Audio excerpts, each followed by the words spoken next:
Okay, there we go. Dolly says she can hear me. I was beginning to wonder a little bit. You might be able to hear in the background my companion today. He's being a little noisy right now, but he'll stop in a minute. I've got a little dog here with me. But anyway, welcome everyone to the latest webinar. I'm a little rusty. It's been a while since I've done one of these. I spent most of the month of May traveling, and was out in Yellowstone and Grand Tetons for a while. Saw some wonderful scenery, saw some wonderful wildlife, and just had a great time. And took a couple of weeks off after I got back and tried to organize the images I shot, which I'm still in the process of that, and just trying to organize everything else I'd kind of left behind. Coming to you live from the world headquarters of russellgraves.com. As you can probably see in the background, I have still trying to unpack here a little bit. So we're the house is brand new. We're in fact, furniture is being delivered today, so we're still trying to get a few things in order. But the most important thing is I've got my computer up. We're ready to roll, and let's do an image critique. So as we go through this, as always, when you come to one of my webinars, as always, when we go through this, I want this to be as much of a dialogue as I can make it, considering our constraints where you can hear and see me, but I can't hear and see you. So go ahead and pop in any questions you have. I'll answer them as we go along and try to just to get a good handle on some of the things that we're talking about here. And so let me go ahead and say before I get too far into this too, that on this image critique, this is really my opinion. I mean, I'm not a very good critiquer when it comes to hammering people for their images, especially when it comes to wildlife photography, because wildlife is so difficult to catch everything right in the magic moment. And there's so many variables at play as far as what the animal is going to do, when they're going to do it, if they're going to be standing in good light, how far they are going to be away from you. So if you come here to hear me be mean to people about their images, that's just not me. I'm not that guy. I will offer some constructive criticism on how some of the pictures can be made better. I'm also the type of person that if I don't think there's any way that pictures can be made better, I'm not going to try to critique just for the sake of critiquing something. And I'll tell you that what's right with the image. I'll tell you what can be improved with the image, not necessarily what's wrong, but what can be improved in an image. And overall, just, do like we've all done, me included, just try to learn from other people and work to get better and just try to do better each time you go out. One of the things about these images we're looking at today is the only one I've seen is the one you've seen that's right in front of me right now. Of course, I took a quick glance at them when I was loading them into the photo mechanic software to kind of browse through them. But for the most part, I haven't studied any of them. I don't know who took what. And so all I know is what I'm seeing. And so I'll get the first good look when you get the first good look. So with that said, again, I hope everybody can hear and see me. Dolly says she can. So we're going to go ahead and get started. Looking at this first image, it looks to be a mule deer.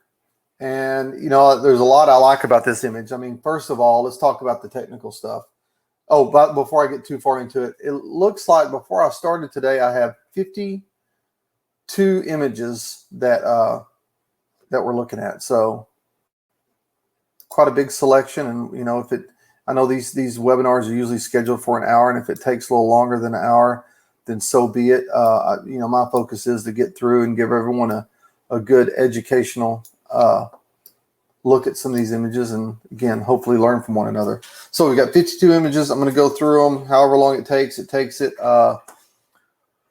towards the end. Once we finish with the webinar proper, I'm going to try something a little new because these things get rebroadcast on the YouTube channel. But once we get to a hard stop, I'm going to try something new, and that is I'm going to try to figure out a new way to open up for questions and answers, and I'll let you know that when we get to that point. So anyway, back to this deer. It looks like a mule deer, young buck in velvet. This is deer. Springtime is a wonderful time to see wildlife, but when we were in Yellowstone, we saw a few white-tailed bucks, saw a lot of mule deer bucks, and saw a lot of bull elk. And this is, from a standpoint of the interesting time of the year, this is the least interesting time of year for a lot of people, myself included. I like the big hard antlers to look at and photograph, but this is part of the life cycle of a deer, especially when they start growing their antlers. is seeing them where the small nubs like this that are in velvet. And on this picture, I think it captures. I think it's great that it captures a glimpse of the life cycle of a deer, but also I think it shows a little bit of character too. It's obviously chewing on something, but it's got its tongue stuck out, which gives it a little bit of a comedic effect. And but technically, as I look at this picture, I look at a few things. If you've ever been on a workshop with me, one of the things I've been teaching on the side with everybody is image management. And I kind of go through when we have our classroom sessions during a photo tour, I talk about image management quite a bit. And one of the things I really try to concentrate on is take people through my workflow and see how I manage my, hundreds of thousands of images and be able to find anything within just a few seconds. And so one of the things I tell people as I'm doing image management is I look at some basic things as my first edit. And I'm looking at these pictures the same way as my first edit. I'm looking at things like, is it in focus? And as I can tell, the focus is tack sharp on this one. Is it well composed? Yeah, this is a nicely composed image.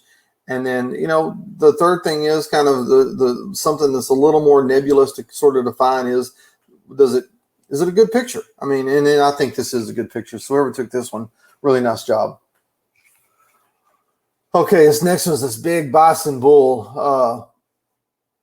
This is man, I love these things. They're pretty commonplace. When we go to Yellowstone, a lot of times you ask people what picture do they really want to see, or what animal do they really want to see, and they say bison. And by the first day, when we've seen dozens and dozens, maybe hundreds of bison, they kind of wear off after a while. But seeing these big bulls, it's easy to see a lot of cows in Yellowstone, a lot of calves, especially this time of year in Yellowstone.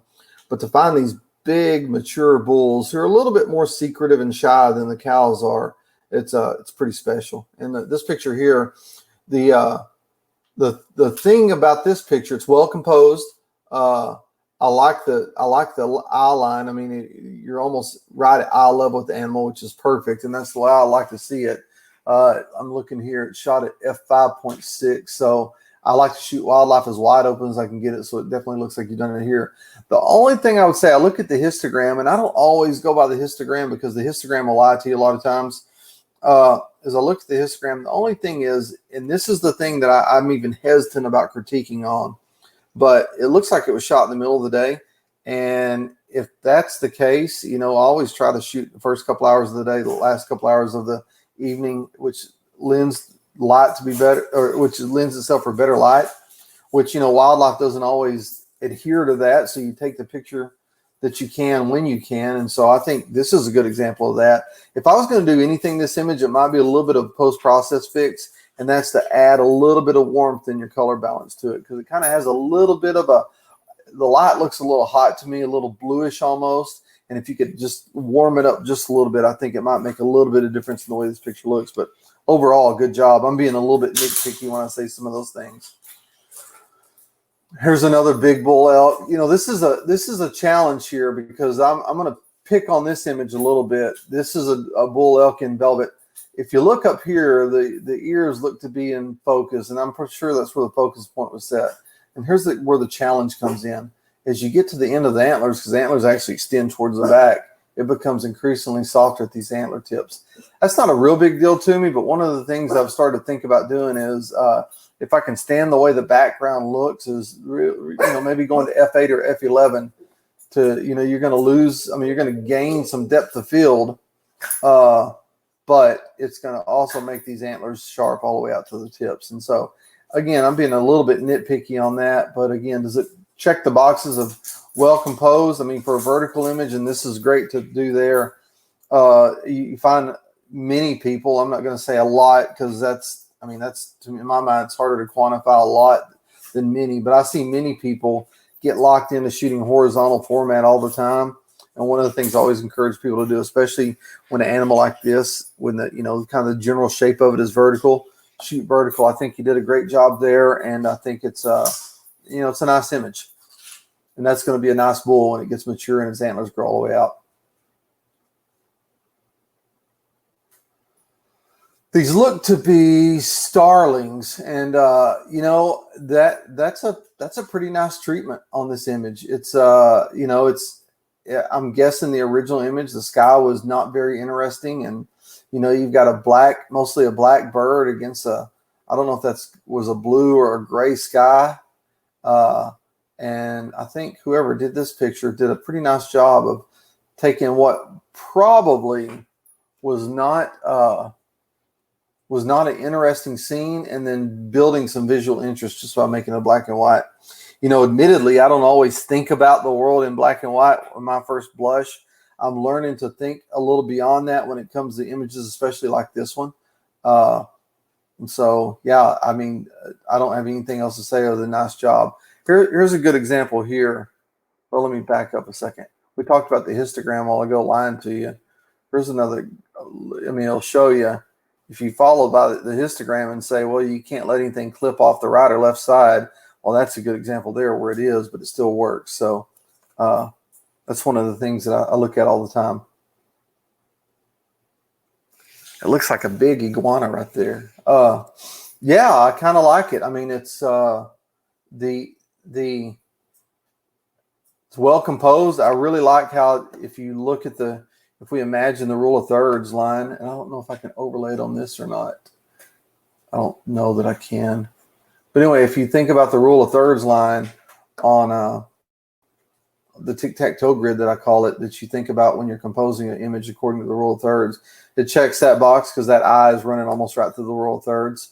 I like the fact that it's kind of shifted off to the right a little bit. It's well exposed. It's the focus looks to be tack sharp. The one thing I might change, and this is take this critique with a grain of salt, because I'm not there and I'm not privy to all the nuances that you had to deal with in order to get this picture. But the one thing I would maybe try to do on this picture that I think would build a little more interest, if you could be a little bit lower and a little bit more to the right, so his eyes looking straight at you and you're just eye level with the animal. And that's really with any picture, not just this one. But if I can, I always try to get at least eye level or lower with the animal I'm shooting pictures of. And I just wonder what that would have looked like if you'd have been a little bit lower angle. But other than that, it's pretty incredible animal, and the focus is just right on. It shows incredible detail in the skin of that lizard, and it's got blue lips. And see, that's kind of what I'm thinking about here. Let me do this. Oops. Let me go back. Well, I'm not going to mess with that. So on this little seal here, this is a good example of what I'm talking about. It just kind of gives a little more of a connection to the picture, even though this iguana is looking at us. And the difference is it's a reptile compared to a mammal, so the eyes are more on the side of the head here instead of on the front. But I still think you could shift around just a little bit to get a little better eye view. But this one just offers a little more connection, because it's eye view with this little seal, and we're looking straight on with it, and it offers a lot of connection to the viewer of the image. And so again, this one checks the boxes. Tack sharp. The shot at f13, so you got a little bit of depth of field. It's tack sharp. It's well composed and well exposed, and so yeah, nice job on this one.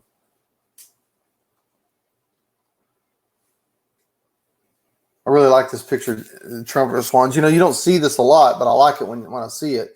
And that's wildlife shot in this panoramic format. And, it's easy enough to do just a crop. And whoever took this picture did a nice job of cropping the top and bottom, which I'm assuming was a little more distracting out of the image. But these trumpeter swans taken off in this gorgeous light in this looks like corn stubble that they're in. And looks to be a pretty prolific wetland area and wild waterfowl area because of all the ducks and additional swans I see in the background. But as I look at this, this is one of those examples in an image that tells a bigger story without revealing the whole scene in front of you, because it's obvious the habitat these swans are living in. It's obvious what they're doing. It's almost a progression where you see. I don't know if they're look to be landing the way their wing position is. I could be wrong about that, but you can see this one's further down in the water, and then these are each a little bit higher up, where this one on the end right here is a little bit, is a little bit out of the water. And so, yeah, nice job. I mean, it looks great. And this is one of those things that you can't predict, but I'd be remiss if I didn't at least mention this. I mean, I don't fault the photographer for not doing this, because it takes what you gets when you have the chance. But I'm always on the lookout for better angles, and this is the wildlife photographer's lament. You've got great action, great activity, great light, but the animals aren't exactly like you want them to be. But I think, if you've heard me talk before, I equate wildlife photography to golf a lot. It's one of those activities that you'll never perfect, but it's that pursuit of perfection that makes it worthwhile anyway. And so this is one of those times that if I can use a couple of bird analogies without sounding trite and use it as according to golf, this would be the equivalent to, I just shot a birdie. So it's a great shot. It checks a lot of the boxes, but I really thought I could get an eagle on this hole. I could do one better, and the one better would be just look for that angle where the birds are more kind of quartering towards a person. And I don't know this setup, and I'm a little bit ignorant for even saying that, because I don't know the whole situation behind a setup like this. But typically what I try to do is survey the wind direction, because birds always take off and land into the wind. And if the wind direction is favorable and the sunlight is favorable, you can position yourself in a little bit different area, maybe not to get the exact shot, but put yourself in a better situation if that shot occurs. But anyway, nice job. And this is the shot that a lot of people strive for. I mean, I've been to the exact spot and seen this exact thing of salmon jump up the waterfall at Brooks Falls in Katmai. And man, this is a image that was timed fantastically, and it looks to be in really soft light. So that's the cool thing about Alaska is during this, I'm guessing this was probably in July when this picture was taken. But that's the cool thing about Alaska is you get a lot of overcast days in that part of Alaska anyway. And so you get that good soft light all day long. And so this picture here definitely has that. And my only critique, it's composed well, it's exposed. To me, it looks like the exposure is a little bright, and it's a hard exposure to get because you got that bright reflective water behind the bear, and the bear is more mid-toned. But I'm not too concerned about that too much. My one critique is I don't know if this picture is just a little bit soft as I look at the eyeball, or if it's oops,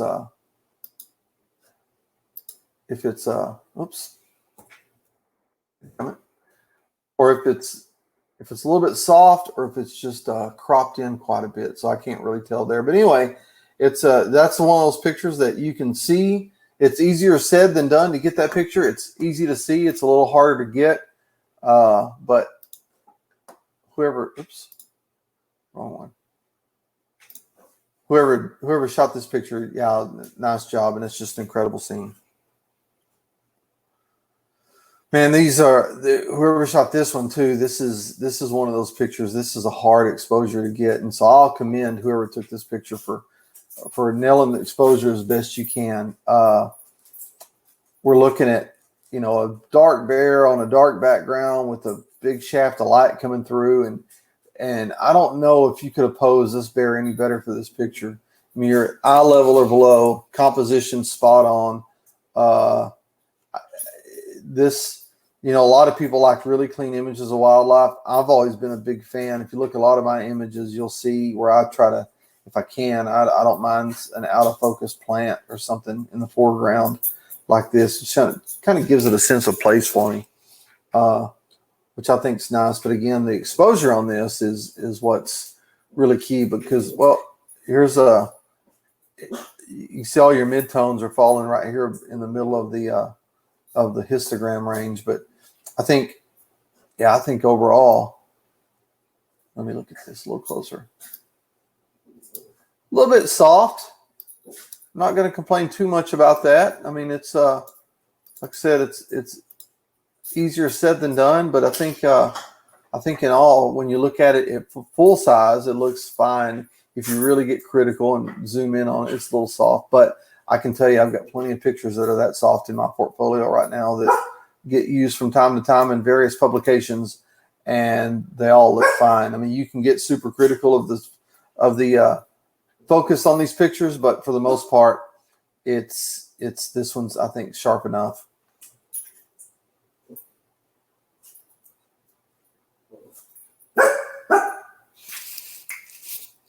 Dog's barking again. You can hear him. So this picture looks to be brown pelicans. They're flying away from the camera. I like the low angle. I like the shallow depth of field because I like the way this, when you look across the water, you've got the out of focus highlights in the foreground as well as the background. I think that's so important. That's one of the reasons why I try to shoot low angles all the time, because I like those out of focus foreground elements. The only thing here that, if I'm, and again, being really nitpicky on this picture, is this may be one of those times when a little bit higher angle might have been better. And the reason why I say that, excuse me, is to give a little bit of separation between the top of this bird's head, and because it's almost lost in the background. And there's not much you can do about that. You know, one of the things I might do, and I'm usually not one to post-process a lot, but one of the things you could do too is do a mask over this black area and just completely black it out to help with the distraction of what's back there, just to completely back it out. But yeah, the composition's right on this thing. The focus is good, and it's well composed. Those are the three main things I look for. But other than that, yeah, it's I think that's, if I'm saying anything is a little bit of issue with me, it's probably just you just got these birds so close to that back shore that it becomes a little bit distracting. And then you've even got this band of color at the top. So it's almost best to just crop maybe this part out and then leave this, because you don't have all the competing tonal ranges kind of drawing your eyes in different places on the image.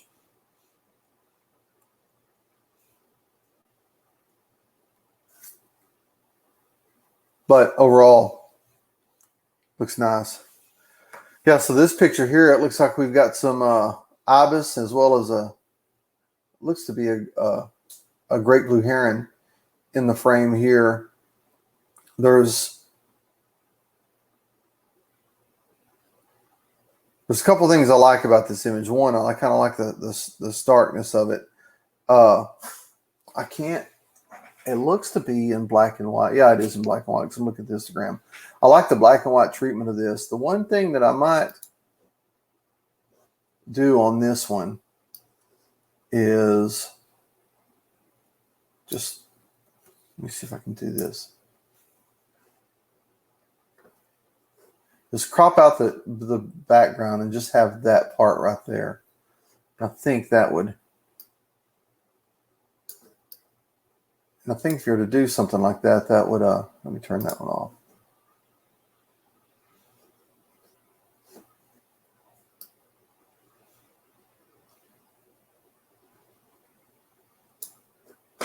Yeah, I think if you were to just crop this part of it out and leave some of this busyness out of the background of the way, I think it would improve the picture quite a bit. One of the things too is I'm looking at these ripples, and it looks like the horizon's off a little bit, because I can see that little piece right up in here. But overall, I think a little bit of a crop would have tightened this image up a little bit. But I like the black and white. I like the composition. I like the fact that all the birds are facing one way, and so nice job.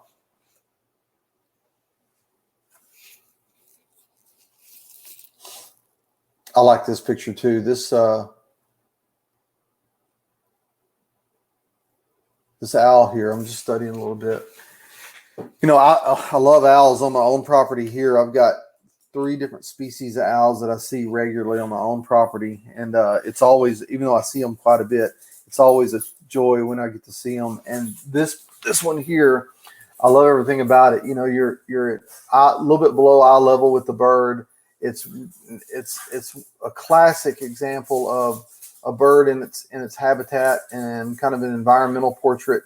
and where the animal, you can do a tight shot, but these shots that are backed off a little bit, where it actually shows the bird where it lives, that's a good example of it there. And really a nice job of handling the troublesome exposure. When I say troublesome exposure, you've got the darkness of the trees in the foreground, then you've got that really light background, and you've got a little bit of shaft of light coming onto the owl's face. And so overall, I think it was did a good job of handling that. Let me look here. That was shot with a Rebel T2i. Let's see what lens you're using. Oh, right there, 250 millimeter. So 250 millimeter lens, shot on manual. Okay, that's one way to explain why the exposure was handled well. But yeah, it looks good. I mean, this is a nice picture. It's the composition's right on. That's exactly how I would have composed that shot. So it looks good. Nice job. Just a big white pelican. This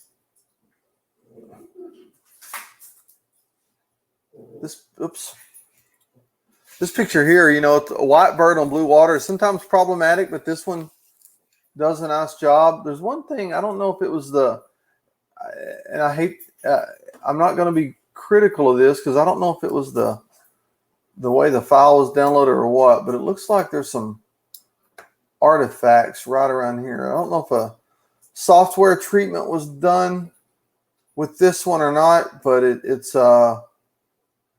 looks a little soft when you zoom in, but oops, dadgummit. But anyway, it looks like this was maybe brushed or something. I'm not sure what exactly is going on there. So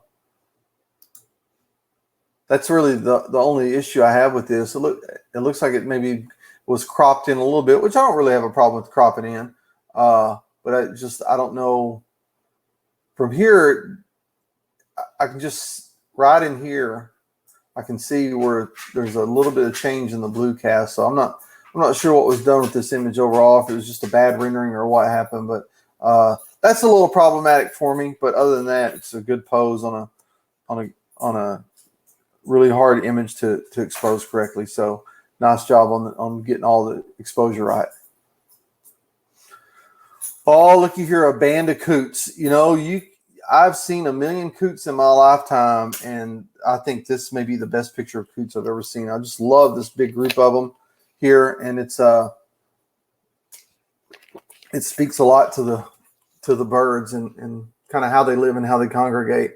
I like the fact that it's an environmental portrait. I like the crop. I think whoever did this did a nice job of cropping out some distracting elements to the image. Overall, though, and the exposure, it's nailed. Here's a good example where I'm looking at this picture on my computer and the exposure looks good. But here's an example where you look at the histogram and it's not a classic histogram. That's why I'd say histograms are important tools, but I don't rely on them. Well, I rarely ever rely on them to get my exposure correctly because I think my eyeballs are a better histogram than what the histogram is. Because in nature photography, where you've got this big bright area in the background, and then you've got these darker colored coots in the foreground, and then you have a mid-tone through here with this grass and these brambles and this brush. The histogram it's going to see the bright spots, and it's not going to get it right, and you're not going to have that classic histogram where everything's peaked kind of towards the middle like on this example. But that's a good. This is a good example of how, the camera doesn't always get it right, but if you use the best meter in your head, and that's the one between your ears, to figure out exposure and not rely on what the camera's telling you, this is a pretty good job here. Aperture priority, this is shot at 1/400th of a second at f8. Yeah, it looks to be overcast day, so that's at ISO 400. So that's probably right. I mean, not probably, it is right there in the pocket. So nice job on this one.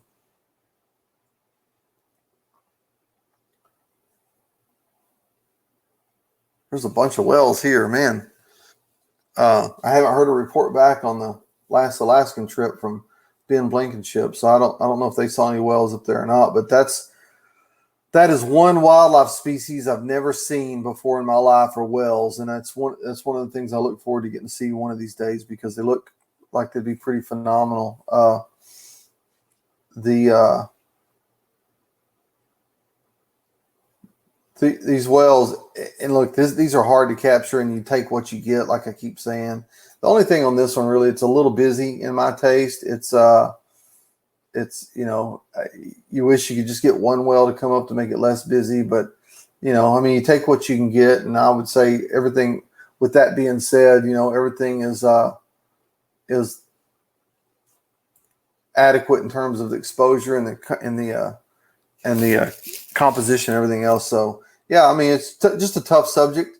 I don't fault anyone for that, but it's overall nice job of handling that. Let me see. I like this picture. I don't know if oops. Let me turn that tool off. These are Sandhill Cranes, they look like. So yeah, so the Sandhill Cranes, here's what I can't figure out. It looks like, to me, as I look at this picture, and I'll zoom in here so you can see it. Well, let me find it. Yeah, hang on.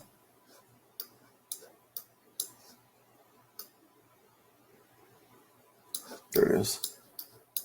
I can't tell if this moon was placed in there or if that's the actual moon. And it doesn't look so bad here when I zoom in, but when I zoom out, it looks like the moon's kind of been brushed with some sort of treatment tool, and I'm not sure what that is. And I may have it wrong. So if it wasn't, that's fine. If the moon was placed in there, I think it'd been a lot cooler if it had been placed right here in the pocket of that V. But with it stands, I mean, it's, again, if this is how the image was when you saw it, this was nice. I think on this one too, one thing I might do is try to, if you can touch that wing up there, just get rid of that wing that's sticking out from the unidentified bird that you can't really identify. And I think a crop more like something like that would have just to tighten it up. And Matt Meisenheimer always talks about edge control in landscape photography, and that's the same thing in wildlife photography. So this is a good example of edge control, where you've got something kind of sticking in the edge here that kind of distracts from the rest of the picture. But also on this side too, just that blank blue sky detracts from the picture a little bit. So I think just a little bit of a crop, sort of like you can see here that I've got, would have tightened that up quite a bit, and would have made a good image even stronger. But nice job overall, though.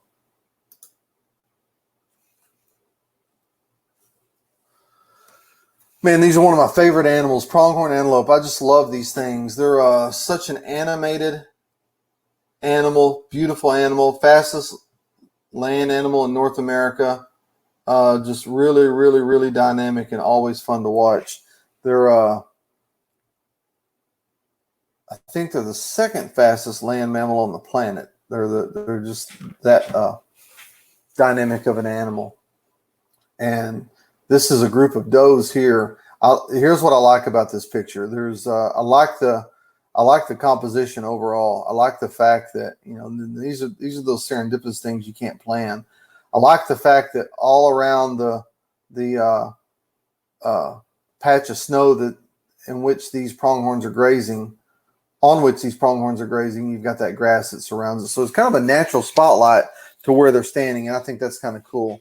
And I also like the fact that every one of them are grazing except for the one in the middle, and the ones that are grazing kind of surround the one in the middle. So it creates, again, a natural sort of, you've got a double focal point. You've got all the grass that surrounds it kind of focusing your eye to the middle, and then you've got, as a bonus, you've got all the pronghorns that aren't paying attention to the photographer, and they're surrounding that doe in the middle, and it's focusing your attention on that as well. So I think that's kind of a cool shot, and this is a nice job on this picture here. I'm not a bet man, but if I were, I'd bet I've been to this spot before. I can't tell which geyser that is, but overall, nice job. I mean, this is sometimes these exposures can be the trickiest. You got blue sky, white snow, dark green. Oh, that may be Old Faithful is what it kind of looks like there. Now that I think about it, I could be wrong on that. So if anyone wants to correct me, whoever took this picture, feel free to correct me. But it's or no, it's not Old Faithful. It may be an Old Faithful area in that upper geyser basin. This is kind of what it looks like to me in Yellowstone. But nice job. I like the composition of this one where you've got the bison on the lower third of the image, and it's just got a lot going for it here. And then the horizon line of the hillside is almost to the upper third, not quite, but it's close enough, I think. And then you've got that kind of that duality of the steam coming out of the thermal feature as well as the bison and them being on the move. And it really speaks a lot to how dynamic a place that Yellowstone is, that there's always something going on there. So nice job on this one.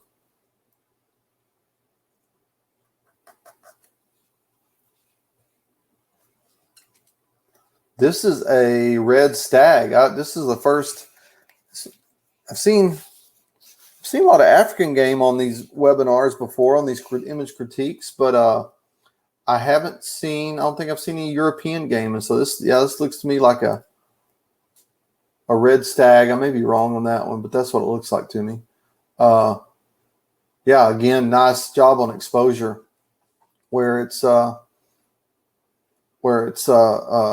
middle tone subject against a white background.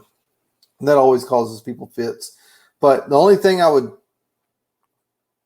be critical of on this picture, and again, I don't know if you can do it or not, but if your perspective was shifted to the left just a little bit to try to isolate this buck or this stag from the stag in the background, because you got where those antlers intersect, a little bit distracting.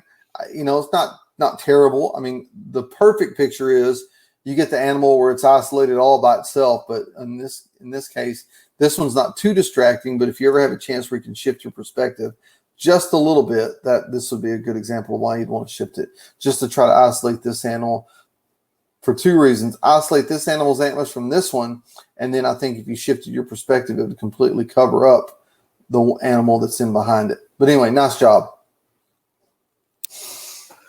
Yeah, this one's nice. This was that's a big brown bear. And from the looks of his head, it looks to be a big boar. So I think this picture shows a lot of power. It's well composed and the exposure's spot on. Let me go back here a little bit. We keep talking about histograms. See how the histograms are all over the places here on all these images because of the various tonal ranges. This is a good example of everything's in the mid-tone here. That's where a classic histogram shows up. This, cameras see things in black and all absolute black, absolute white, and then the 18% gray that shows up in the middle. And so as a photographer, one thing I try to do is try to figure out where's 18% gray in nature. Well, we know that we know we can find some approximations of that. And one of those approximations are in the green grass. The fur is a little bit darker than 18% gray, but this back here is pretty close to mid-tone. So all these colors in this image are in the mid-tone, and that's why it kind of shows up as that peak right in the middle of the histogram. But if you look back at these other pictures where you have areas of brightness like snow or darkness, you'll see it just a histogram. That's more of a mid-tone picture, but you see the histogram kind of goes all over the place on these things.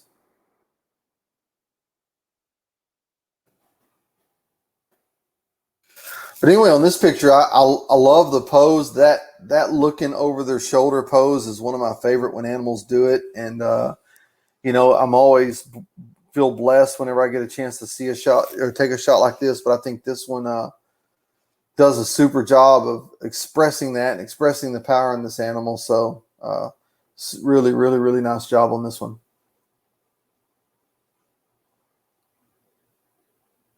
And there's a mama with a couple of cubs or 3 cubs. It looks like, no, 2 cubs.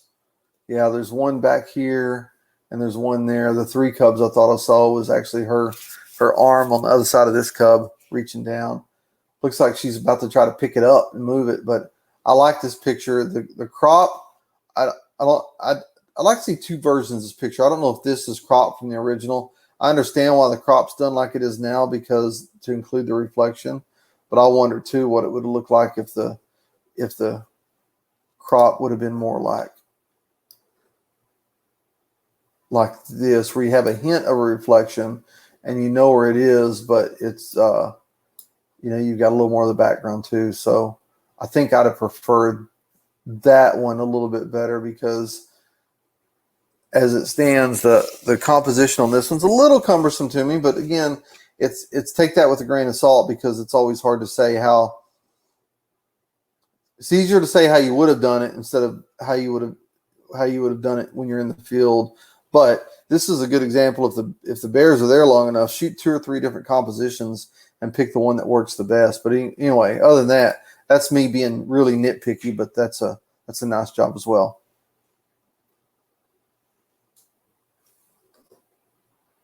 I don't know what this little puffin's eating. Let me look at that. I can tell you one thing. This picture looks to be dead on sharp. So let's look at that eyeball. That's a nice job. I don't know what that is. It's kind of creepy looking, but that's another wildlife species I've never seen before, is a puffin. But man, what cool birds. I think my only critique of this image, the background is really, really nice. The exposure and sharpness of the image is spot on. The only thing I might have changed on this is, let me draw in my crop tool again, is if it would have had a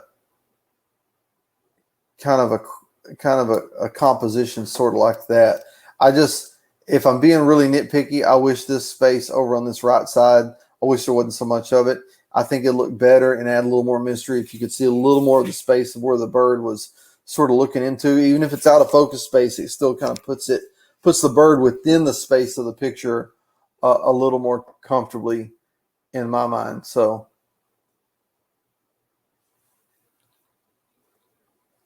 just a thought. But anyway, other than that though, nice job.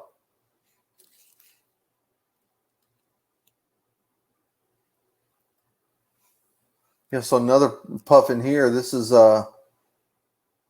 one's nice. Exposure's a little bit hot, I think, just because it looks like a little bit. If I zoom in here,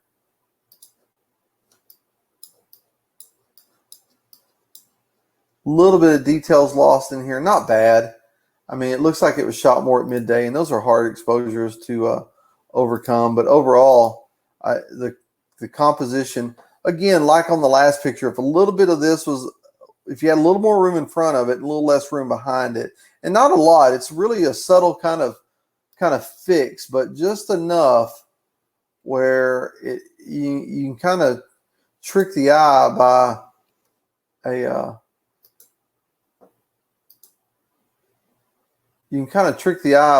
little bit of crop sort of like that, just again take out a little bit behind the image, and which makes it kind of look like there's a little more in front of it. So, but again, that's being really nitpicky too, but nice job on that as well. I'm not sure exactly what kind of seal it is, but this one's nice. I just the angle is a little bit awkward for me, but as far as the exposure is concerned, it's dead on. It's super sharp. Again, I like this image as well. I'm a little bit jealous because I'm going to tell you a story why. When we were on our Everglades trip late last winter, we had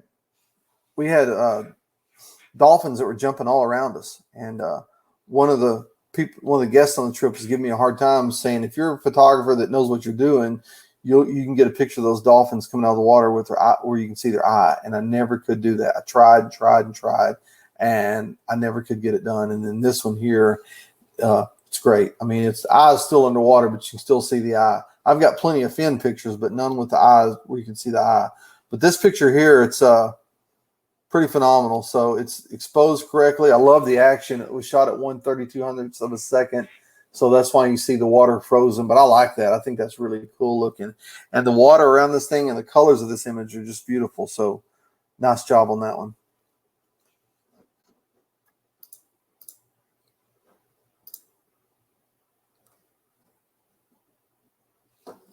Oops. Hang on.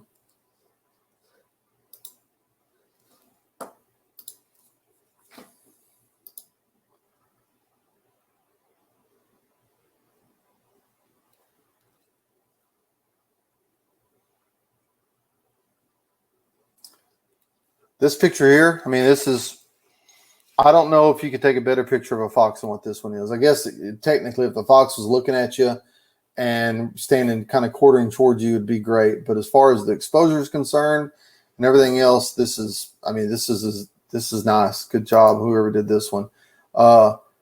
Again, and this is a little bit nitpicky, and part of the reason I'm going to tell you why it's a little bit nitpicky.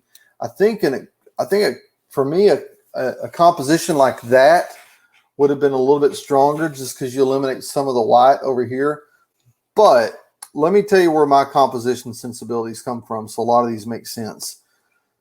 I've spent the past 30 years of my life shooting pictures for magazines, and one of the things I'm constantly thinking about with magazines are, where's the fold in the page going to be? If that ends up being a 2-page spread, where's the fold going to be? And so I'm always thinking about where the fold will be and then how that picture will be balanced. So if you can imagine the fold's going to be somewhere along this, with that crop that I suggested, it's a little more balanced. And so that way a magazine can lay text on top of this white. They can put a title of a story here above the fox on the left. If it's the original crop, the middle ends up being right in here. And so that ends up being a little more crowded. So that's, when I start talking about my compositional sensibilities, that's where they come from. It's really just shooting for publication.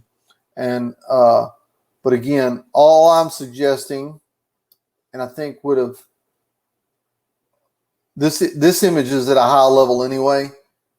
And so I'm not suggesting this would take it to the next level, but I'm suggesting that it might make it, if this is at a level 9, this is going to take it to a 10, a little bit of a tighter crop where the animals actually moved more towards the edge of the frame than that. Again, just my opinion. That's like it's almost like trying to critique the Grand Teton Mountains at Schwalbacher's Landing. It's a beautiful place already, but how would you make it better? And sometimes it's hard, but that's a subtle change on this one, but it's still a really nice image. So nice job on whoever did this one.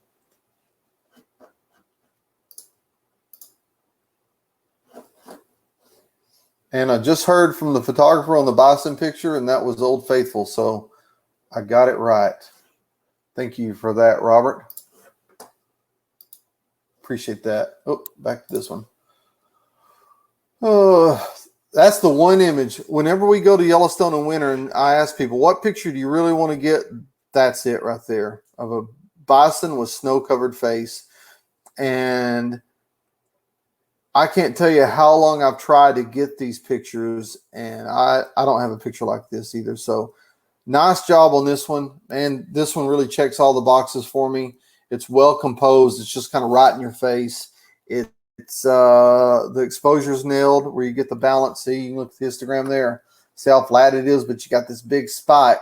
If you follow what a lot of people say the histogram ought to be, where everything ought to go right in the middle, this exposure is not going to be right. But the way that this was shot by whoever shot this, they did 6/40th of a second, and they even had the presence of mind to dial in a little bit of exposure compensation.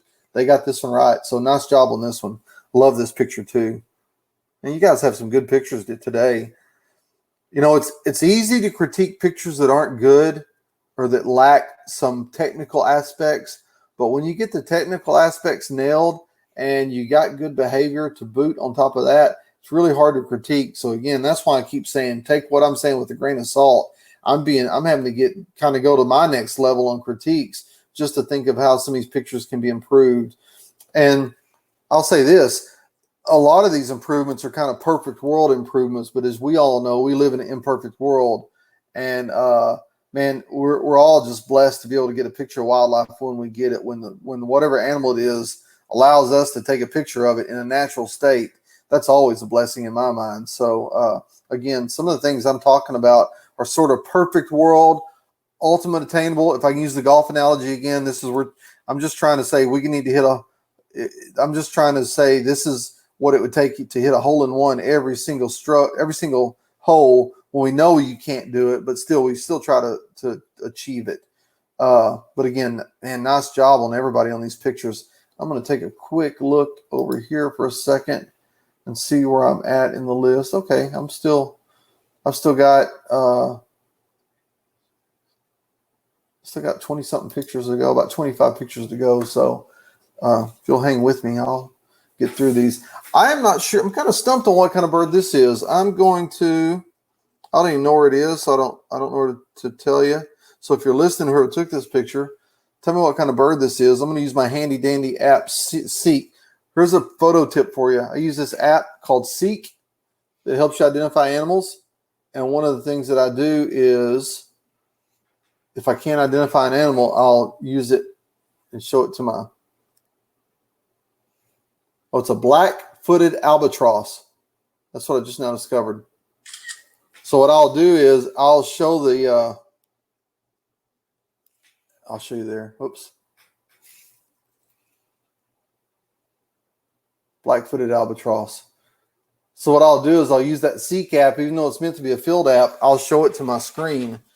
I'll show the screen to my app, and it helps me identify animals like this black-footed albatross that I didn't know what it was. So I just learned something. Yep. Linda says that's what it is. Thanks, Linda.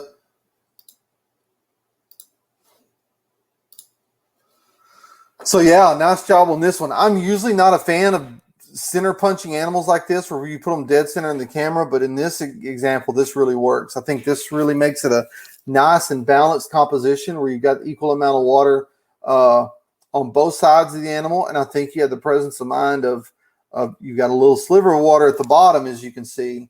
Oops, dadgummit. I've got a sensitive mouse, by the way. Anyway, you've got a little sliver of water at the bottom and a little more at the top. So I think this is a balanced composition. It's a nice image, nice frame. It's sharp. And so, Linda, nice job on this one.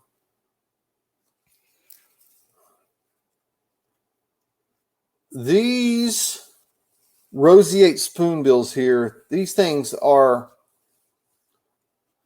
it's one of those animals, because of their color, they're so fascinating. And if you watch them in the wild, they're so fascinating. But they're maybe one of the ugliest animals I've ever seen. But I still love them, though. They're beautiful. They've just got a face only a mother could love. And then this shot here, nice behavior shot. I like the way they're all stretching their wings out. And I like the group that they're in, because that's how, when you see them in the wild, that's how you see them. They stand randomly. So I think this is there's a lot to be said about this one. And this is, if I'm being a little bit nitpicky here, if we look right here and you see a little bit of feather, if I don't do this a lot, but sometimes I will, if that could be cloned out a little bit just to remove that distracting element. But overall, though, nice job on the behavior shot here. And if I'm thinking too out loud one more time, I just wonder if we would have cropped these two birds, if you'd have shifted your perspective and these two birds to the left would have been cropped out and your frame came to right here in this gap between them, would it have been a better frame if you'd have shifted your perspective right a little bit? I don't know the answer to that. I'm just doing open speculation there. So, but I'm just curious what if you had a related frame to this and what the next one might have looked like. Again, if you could have included the group of birds more to the right and eliminated the two birds to the left. But that's just me thinking out loud.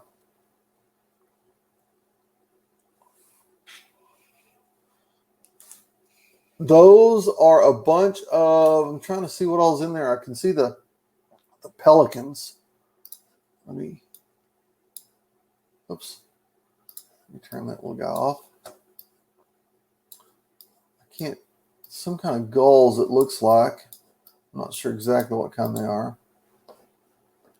This thing, when you zoom in, I don't know if I think it's been cropped in a little bit. I like the fact that it's just got that mass of animals. Full screen, it looks fine. When you crop in a little bit, and it may be the file size, so this may be unfair to say, but if you crop in a little bit, or I mean, if you zoom in a little bit, you can see it's a little bit pixelated at that point. So it tells me it might have been cropped in on, but when you look at it more full screen, it looks fine. And I think the crop, like you did it, is fine as well. The composition's good. I mean, yeah, the presence of mind of not trying to include a lot of water and letting the birds just kind of fill up the space of the image. That's a nice job. And other than that, it's just those are the kind of scenes you get to see when you do wildlife photography that really I love and keeps me going back time and time again.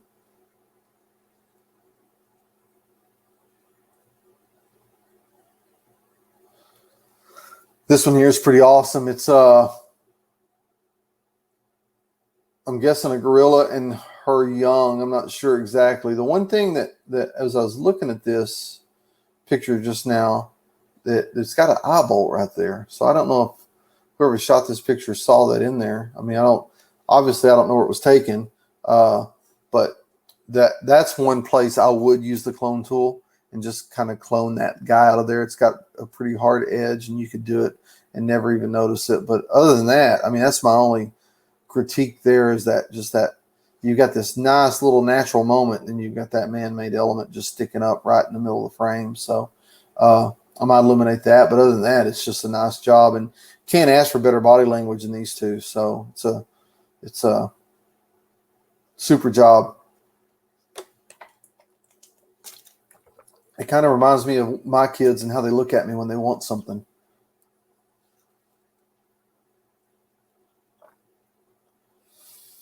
Oh, I'm a sucker for coyotes, and I love every coyote picture I see. I know they're one of the more common animals, but I still love coyotes, have a lot of respect for them.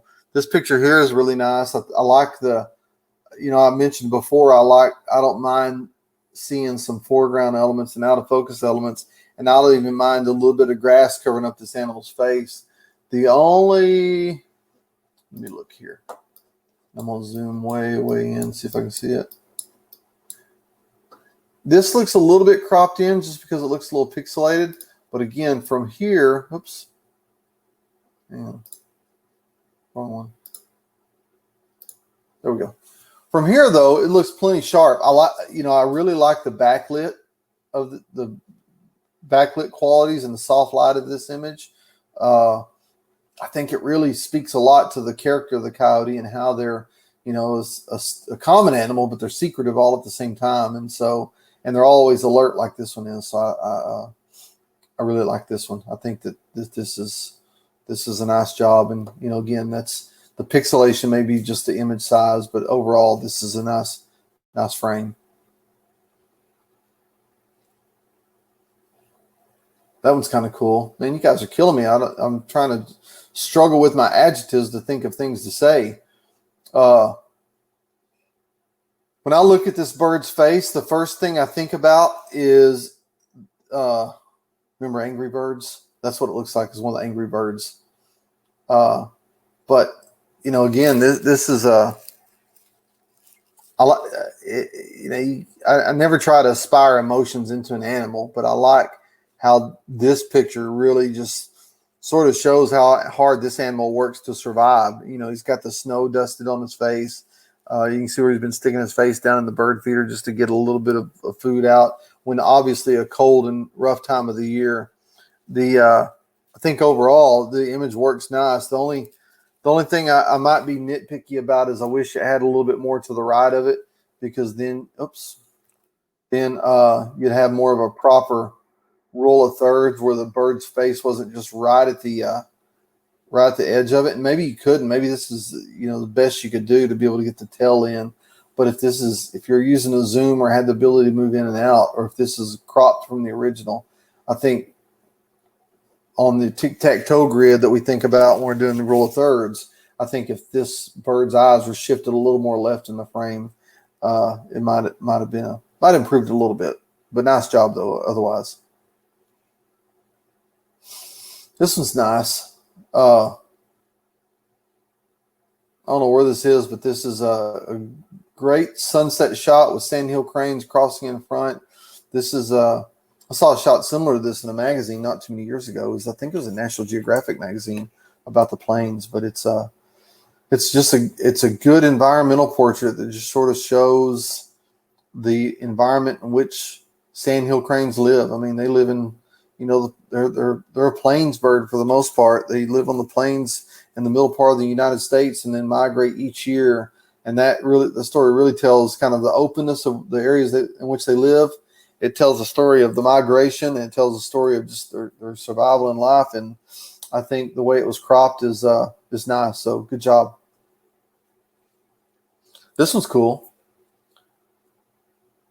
Up until about a year ago, I wouldn't have hardly ever taken a picture of these great blue herons or those big great egrets, just because I thought they were just slow and not very interesting birds. But I bought a piece of property that has a wetland on it, and so I started sitting in a blind around my little wetland, and a lot of these birds come in and feed, and my mind was changed. They're really a dynamic animal and a dynamic bird, and this picture here looks really nice. It's got a few artifacts on it. I'm not sure what it is. If you look down here at some of this vegetation, it just looks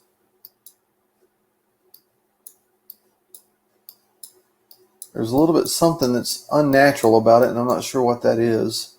Can't really put my finger on it. Not, again, it may be the rendering, or it may be the file size I use, and there's a little bit more of that kind of thing out here on the wingtip edges, where it just looks a little bit like it's been doctored a little bit. And so that's my critique there. But other than that, I think it's great action. The light's fantastic on this shot, and the background is fantastic as well. So, and it's a nice crop. So, but overall, nice job on this one. I really like this one. This was one of those iconic alligator shots that we all strive for, and this is really a low angle, not as low as it could be. If you got as low as you could be, you'd be swimming with the alligator. But otherwise, a good angle, and I really like, these are the kind of images I like, that where you can see a little bit of a hint of the kind of habitat it lives in. It's not really in your face and kind of striking and being distracting from the images, but it gives you just enough of a hint to let you know kind of how the animal lives. And if you're going to shoot an environmental portrait, this is the way you do it. That looks to be an ibis of some sort, I would guess. I'm not quite sure on that one. So let me pull out the old Seek again and see if it knows. Oh, it's a limpkin is what it says. Here, I'll show you. Oops. It's a limpkin.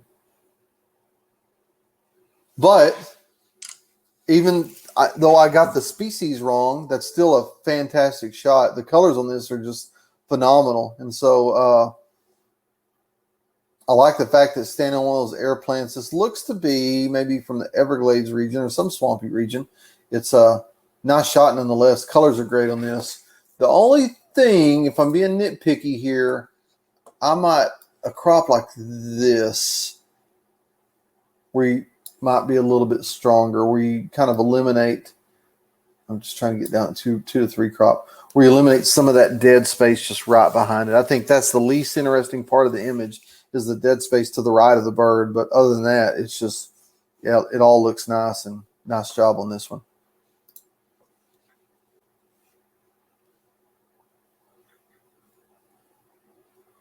That's a tri-colored heron. That looks nice. The only thing on this one, too, I like the angle. The only thing on this one, I'm going to zoom in so you can see it.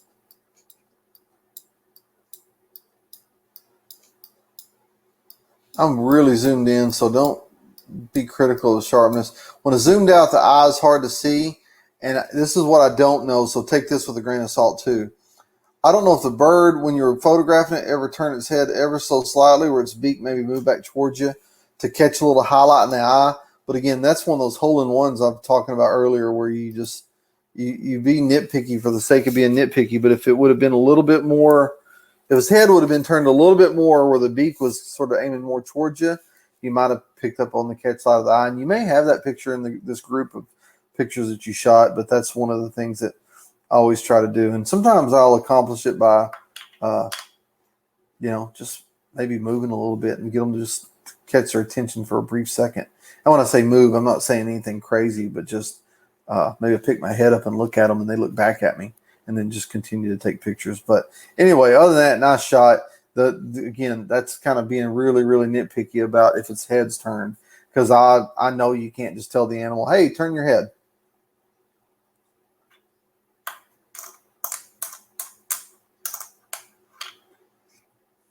I like this one too. That turtle looks like he high centered himself on the log. That's crazy. Looks like he can't get off of it. Yeah, I think the composition on this one's nice. I think that's a good job on getting that turtle, because man, turtles, believe it or not, a lot of times or at least for me, are hard to photograph. They're so skittish, especially these. I'm not sure exactly what species of slider that is, but in Texas we have it's called a red-eared slider, and they're the water turtle. They've got a little red patch right here, and those red-eared sliders are notorious that if you're 100 yards from them, they'll spook and slide off into the water and go underwater. So really hard to photograph like this, sunning themselves in a log. So nice job on this one overall. Oh, a sea otter. Man, those things are really cool. I like this shot. This I don't have anything to say about this one. This one has all the key elements. It's well composed. Exposure's dead on. It's sharp. It's got a good engaging presence to it, where the otter's looking straight at the camera, and even has the bonus of having its paws together like that. So even though those things are probably mean as a rattlesnake, you at least made this one look cuddly enough for the picture. So nice job. I have been to that exact spot before. I know exactly where that is. Right outside of right across the harbor from Seldovia, Alaska, and that's a really cool shot. That's kind of the holy grail of shots right there from this location, is try to get an eagle that's clearly in the hole and flying through. And so you did a nice job on this one. Good environmental portrait too. I mean, it shows kind of the habitat where these eagles are living. You got good separation here between, let me zoom in. You got plenty sharp. You got good separation between the bird and the trees behind it, so they don't blend in together. So, yeah, it's one of those pictures that I don't have much to say about other than nice job. Same with this one. Nice job. I mean, the wing position on this one's perfect. The claw position, how they're kind of relaxed, is perfect. And man, if you've never done the Eagles trip in Alaska, this is why you do it right there, because you see literally dozens of eagles like this per shoot, not the whole trip. But I mean, you'll see 100 eagles in the morning, 100 eagles in the afternoon, and it's just you can get shot after shot like this one. So this one's nice all the way around. It's got a nice composition, nice lighting. It's a good job. Oh, look, the snow egret has a baby, at least one.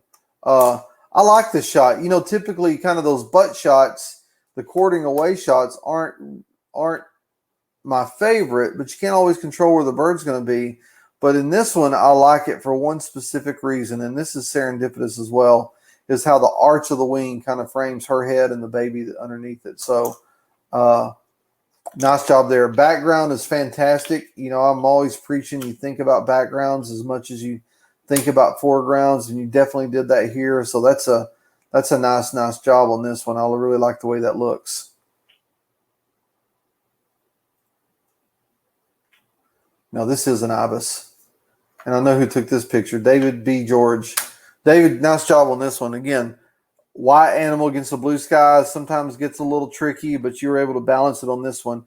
Composition's great. This is exact composition that I would take on this picture as well, where you're going to try to include a little more of the branch it's setting on, a little less of the sky. You're breaking the rule of thirds a little bit, but it works in this one because the The rule of thirds is actually about where its neck, or the rule of thirds line is actually about where the bird's neck is going to be, and not right across the eye. But this is a good composition to do for a shot like this, where you're including less distracting elements like a plain blue sky and more interesting elements to show a little more of its habitat about where it's sitting. So nice job there, David. Another David picture. Every time I look at your name, I want to say David by George. Is what it looks like when I first glance at it. But another egret, kind of in its breeding phase, or its reddish phase. This one's nice. Again, I don't mind the stick in front of it. I've said 2 or 3 times already today that I kind of like those images that are a little bit dirty, so to speak, that have a little bit of foreground elements that may distract a little bit, because I think it sort of frames the whole image in all, and really gives a good perspective on how these birds live and where they live. And so, some purists may say, oh, the stick needs to be eliminated, but man, the stick doesn't bother me at all. I just think that's part of the game. Another roseate spoonbill. That's a cool shot of it carrying some, I'm assuming it's carrying some twigs back for a nest. Man, these birds are so pretty. And a little bit awkward angle. You can't control that. But other than that, it's I like it. I mean, and I say awkward angle, let me expound on that a little bit. Just because at first glance, I had to figure out, is the bird flying towards me? But I realized it's just flying over me.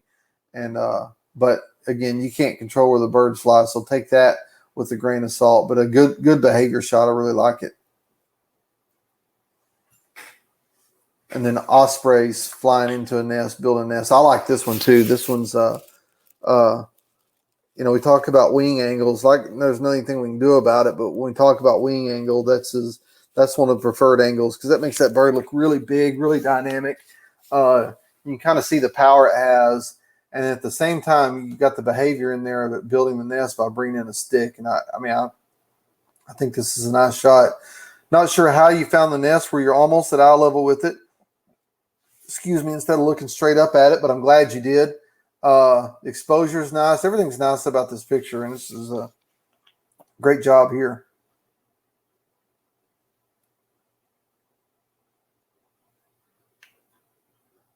And this is this owl flying in. It looks like there was a stick coming through right here that was tried to clone out. I think that's what's going on there. Honestly, from what I've said earlier, if that was a stick there, I would have left the stick there and not try to clone it out. I mean, I think the image is fine. If that's what I'm seeing there, it's a little more distracting with that line through there, in my opinion, than what it would have been if the stick was still there. But other than that, and I may be seeing that wrong. That may be something on my screen. But other than that, just a good, dynamic, powerful kind of pose for that bird. Again, you'd want the bird to be flying right at you. You can't always control where the birds are going to fly, but in this case, I think the wing angle and just kind of the overall composition of the bird sort of moving up into an empty frame is enough to make up for that. But this is a powerful image too. But again, this part right here, I'm scratching my head on what I'm looking at. Okay, James says it is a stick in the foreground.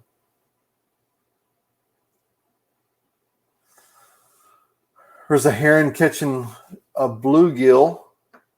Yeah, I like it. It's backlit. I think you could use your shadow sliders to open up the shadows a little bit in that, but this is tough lighting to deal with, because you've got a little bit of harsh light on this picture with the backlighting, but you've also got the added benefit of backlighting, because it really makes this fish glow. Oops. But yeah, I mean, I think it's overall, it's one of those things that you can't tell a heron what time to go catch a fish in perfect light. You take what you get when you can. And I think overall, for the conditions that this picture was taken in, nice job. I don't have really too many critiques about this one. It's a black bear and a couple of cubs. This is a nice shot. I'm trying to guess where it is. I don't know. But yeah, a good, nice behavior shot. And again, this is one of those shots that, the vegetation in the foreground really doesn't bother me that bad. In a perfect world, yeah, you have this super clean background, super clean foreground, but that's not where animals live. And so my only thought on this one is I wonder and this is being really, really nitpicky here.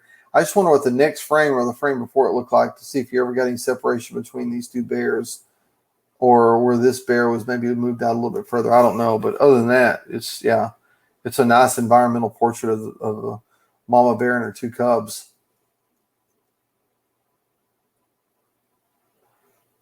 See, again, this is an example where you've got some foreground elements that are out of focus, but all these foreground elements to me make it a better picture because they all help frame this eagle as opposed if they weren't there. So this eagle is perfectly exposed and it's got a good dynamic pose, and this is a nice shot. I like it a lot. Now this is really the money shot of these bears, James. This is really nice. Now let me explain as best I can to you.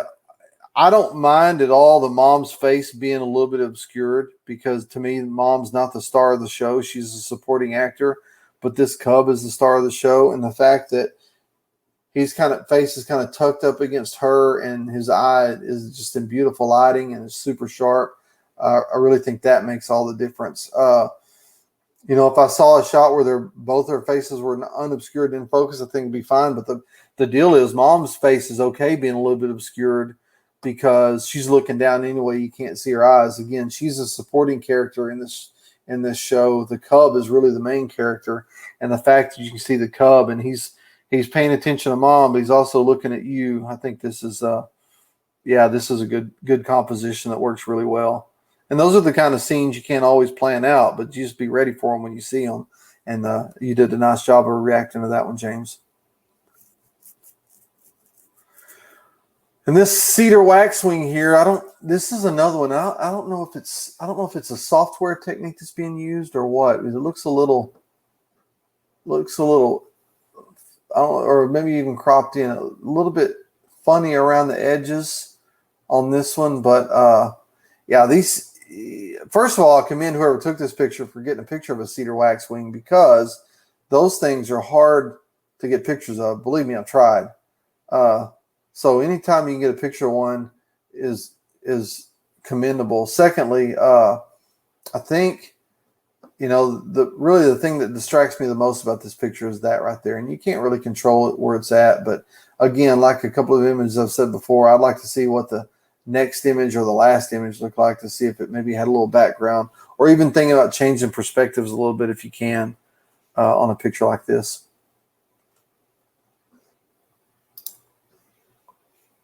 Let's see, almost done. I've got 5 more images to go. We're on the downhill slide if you guys are still with me. This one here, it looks like we got a couple of great blue herons bringing some food back to the nest. This picture is nice. I like the framing of the pines and the pine cones. Where it gets a little busy for me is just both birds in the frame like this. I don't know if you drove up and that's how it was, or one bird flew in before. I think it'd have been better had this bird that's looking at you been in the background, or maybe waited a few minutes where both birds had their head up. But I understand where you're getting at on this picture with showing the behavior here. But it's a little bit busy if I'm being really nitpicky, but it's a good behavior image nonetheless.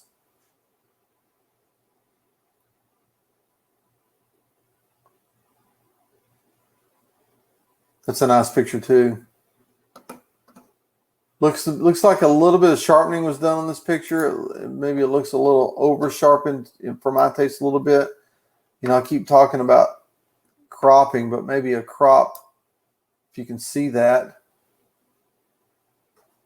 crop sort of like that a little bit, where a little bit of this up in here is sort of cropped out of it, would tighten up the image a little bit, would eliminate some of this distracting background here. But other than that, it's a good behavior shot, and I'm a sucker for bears. Speaking of bears, there's another one.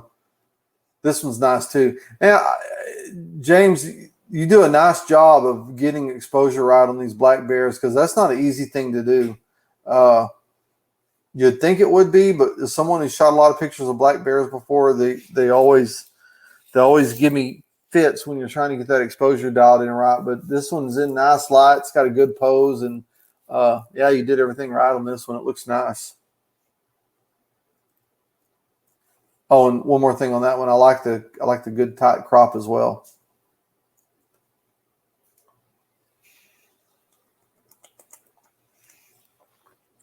I like this one too. Now,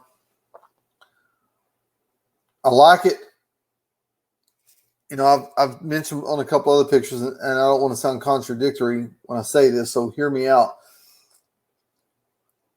In the background, that animal standing plainly broadside to the animal in the foreground. So in my mind, the animal in the background, yeah, it might be nice to see what it looked like if it wasn't there. But the fact that it is there adds a little bit of balance because their head angles are at opposing angles enough where I think that, again, the animal in the background, even though out of focus and not the star of the show, provides balance to the animal in the foreground. And the lighting in this one couldn't be any better. I mean, it's really nice. It's got good soft light. Looks a little bit be a little bit backlit, and I say that because I can see the highlights on the horns here and the highlights on the back. So yeah, I like the way it looks. It's a nice job there. And then we've got a mountain goat. I'm not sure where this is, but you're way up there. I can see the valley down below. This mountain goat, I don't know, and this is again where I struggle a little bit to know the circumstances in which the photo was taken, but obviously a little bit lower angle might have been good. This one's not bad though. The fact that you can see a little bit of him in the background just to see the kind of extreme conditions these guys live in. So I think overall I can live with a little bit higher angle to the eye than what this picture is. But if you had a choice, I shoot both pictures. Shoot one from a high angle, one from a low angle, and see which one looks best in the end. And I think that's my last picture on the critique. If anybody has any questions, I was going to try to do something. If anybody has any questions, feel free to type them in there. Or if you want me to revisit an image, feel free to look at that as well. I was actually going to.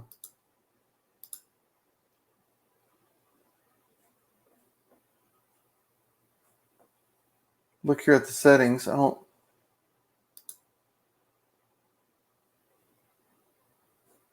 Okay, I can't do that. I was going to try to turn your mics on so I could hear people for a change, but it won't allow me to do that since I've already started the webinar. But anyway, if you got any questions at all, just feel free to type them in. Let me get back to where I was.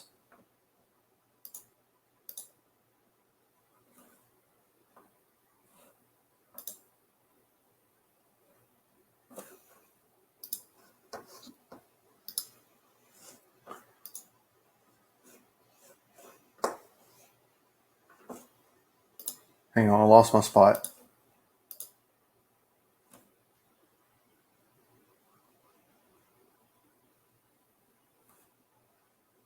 Well, anyway, I lost my spot on where I was. Anyway, I appreciate everybody for joining me today.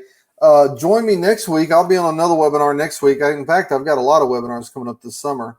I will be traveling my fair share. I'll be going to Alaska in July, but I'm also going to be here doing some webinars every Tuesday. Next week, it looks like my topic is video for wildlife.